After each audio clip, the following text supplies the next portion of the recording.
Brenda's got a baby, but Brenda barely got a brain. A damn shame, the girl can hardly spell her name. That's not our problem, that's up to Brenda's family.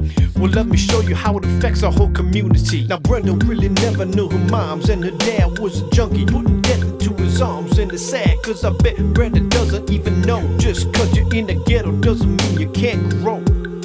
But oh, that's a thought, my own revelation. Do whatever it takes to resist the temptation. Brenda got herself a boyfriend. Her boyfriend was a cousin, now let's watch the joy end. She tried to hide a pregnancy from her family, who really didn't care to see or give a damn if she went out and had a church of kids.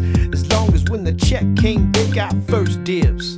Now Brenda's belly's getting bigger, but no one seems to notice any change in her figure. She 12 years old and she having a baby, in love with the molester who's sexing her crazy. And yet she thinks that he'll be with her forever, and dreams of a world of the two of them together. Whatever, he left her and she had the baby solo. She had it on the bathroom floor and didn't know so. She didn't know what to throw and what to keep.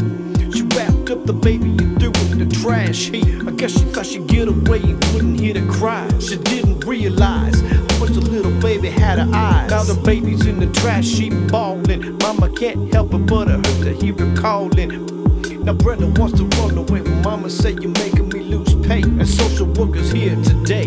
Now Brenda's gotta make her own way. Can't go to a family that won't let her stay. No money, no babysitter, she can't get a job. Try to sell crack, end up getting robbed. Now what's next? There ain't nothing left to sell. She sees sex as the way of leaving hell. It's paying the rent, so she really can't complain. Prostitute found slain, and Brenda's the name. She got a baby.